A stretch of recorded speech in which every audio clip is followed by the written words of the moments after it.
29 मे तालो चम्पकनगर आमसायाव खरकसा अमर जागराम बुखुगनो सकाल हनै गामिनि लुकुराव बुद्ध खलायनै रकनो गराक माजरा बेनेनि नांनाय हिनै सानमुं सानै सानमुं ब्लाया फलाकिया पुलिस हेडक्वार्टारनि आजुकफांनि थानि बुखुगनि नुखुंनि बराव साल कलकलाय थांमानि यागुलब पुलिस तांफां बुद्ध खलायनै रकनो रमै माजरा बेरिया पुलिस तांफां रो बरकनि सामुंनो साकथारि सामुं तांया हनै कक सिलचाका बुखुगनि नुखुंनि बरक टेबिनि एडभोकेट চম্পকনগর ওদের বাড়ি পাহাড়ি জনজাতির লোক তারা এসে আমার কাছে আসে বলে যে জাস্টিস পাচ্ছে না ওরা। তারপর দেখলাম কোর্টের কাগজপত্র বের করলাম, দেখলাম যে মহিলাকে জ্যান্ত ঘরের মধ্যে আগুন লাগিয়ে মেরে ফেলার পরিকল্পনা ছিল এবং মারার উদ্দেশ্যে ওরা অ্যাসেম্বল হয়েছে 11 জন। সেই ঘটনাকে পুলিশ 307 মামলা না নথিভুক্ত করে 325-এ নথিভুক্ত করেছে, যেটা বেইলেবল। মানে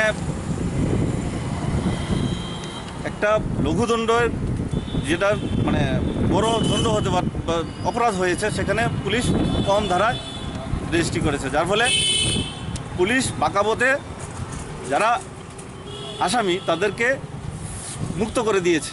এখন আমরা দেখতে পাচ্ছি যখন আসামি কোনো ঘটনার আসামিরা যখন শাসক দলের সমর্থিত লোক হয় তখন পুলিশ এইসব কাজ করে, যেখানে লঘু দ্বারা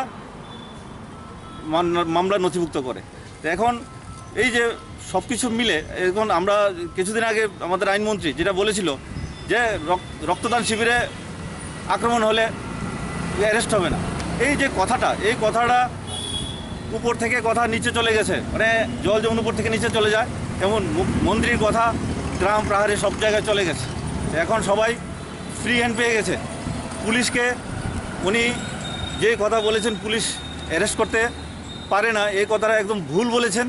যেটাতে 41 সিআরপিসি বলা আছে police may arrest any person without warrant without any order. সেই কথাটা উনি এমন ওনার যে রসায়ন দিয়ে উনি যেভাবে ব্যাখ্যা করেছেন সেইভাবে সিআরপিসিতে এই রসায়নের ব্যাখ্যা নেই। উনি মিথ্যা ইন্টারপ্রিটেশন করেছেন। যে ইন্টারপ্রিটেশন আমরা যারা আইন নিয়ে চর্চা করি তাদের কাছে এটা খাপ খায়নি। উনি একজন মন্ত্রী হয়ে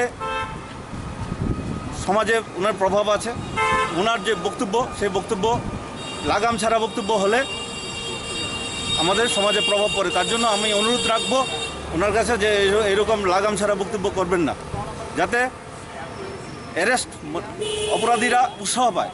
এই ঘটনার পরে অপরাধীরা উৎসাহ পেয়েছে, বিভিন্ন জায়গায় দেখতে পাচ্ছি। এখন ঘুষি দেওয়া মারদাঙ্গা বেড়ে গেছে, কারণ আপনি বলেছেন যে পুলিশ অ্যারেস্ট করতে পারেন, তাহলে মানুষ ভয় মুক্ত হয়ে গেছে। এবং পুলিশ ত্রিপুরার বুকে যে পুলিশের যে সুনাম ছিল, আগে ত্রিপুরার পুলিশের একটা সুনাম ছিল, কিন্তু আপনারা যেভাবে পুলিশকে পরিচালনা করছেন এখন ত্রিপুরা পুলিশের সুনাম নষ্ট হচ্ছে।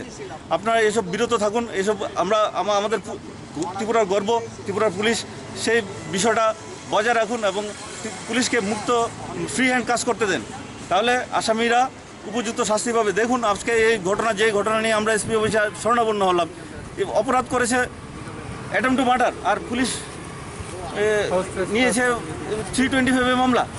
এটা কেন?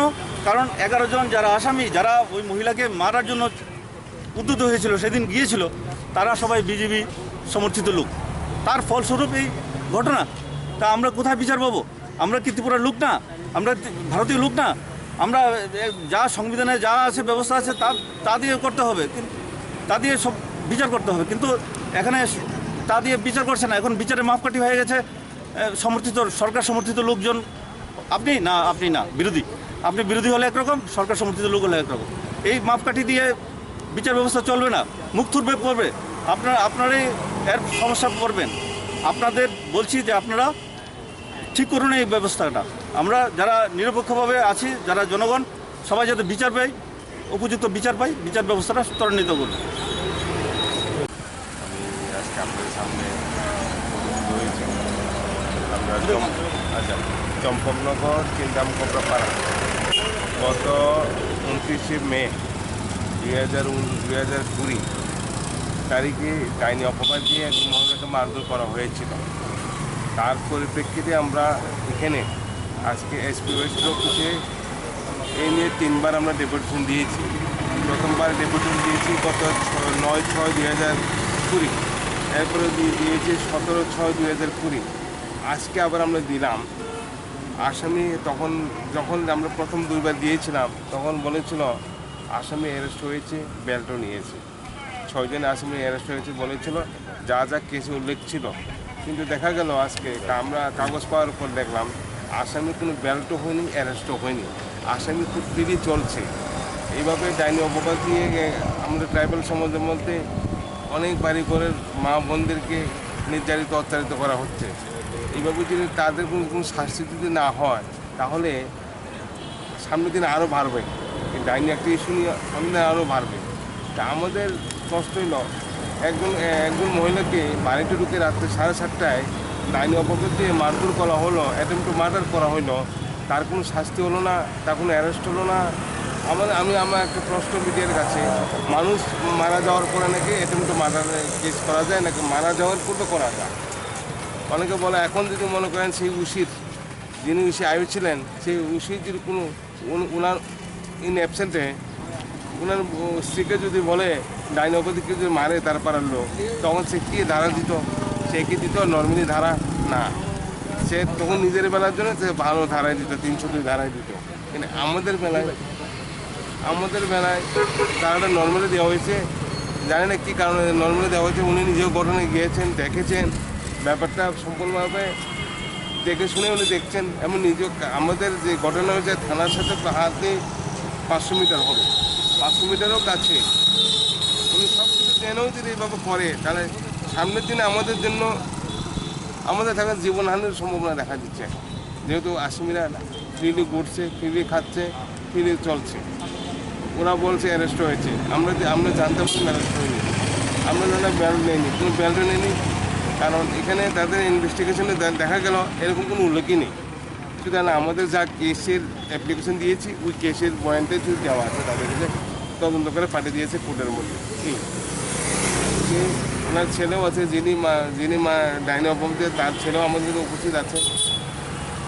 উনি এখন বাড়িঘর ছাড়ে থাকছেন, আগরতে আছেন, চাকরি করেন এখানে, কিন্তু ওনার যাওয়ার কোনো সুযোগ সুবিধা নেই। কখন কি হয় জানি না। তার জন্য উনি এখন ওনারও চলার প্রতি খুব সংশয় দেখা দিয়েছে। এখন এই মুহূর্তে আমরা চাই এই মুহূর্তে তাড়াতাড়ি অ্যারেস্ট হোক এবং শাস্তি হোক।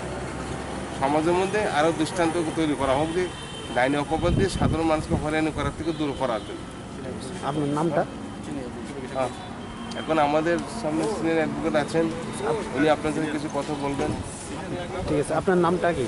আমার নাম বিভূতি দেববর্মা, আর যিনি ডাইনি অপবাদে তার নাম হল ফুলকুমারী দেববর্মা। ওনার ছেলে আছে এখানে সঞ্জয় দেববর্মা।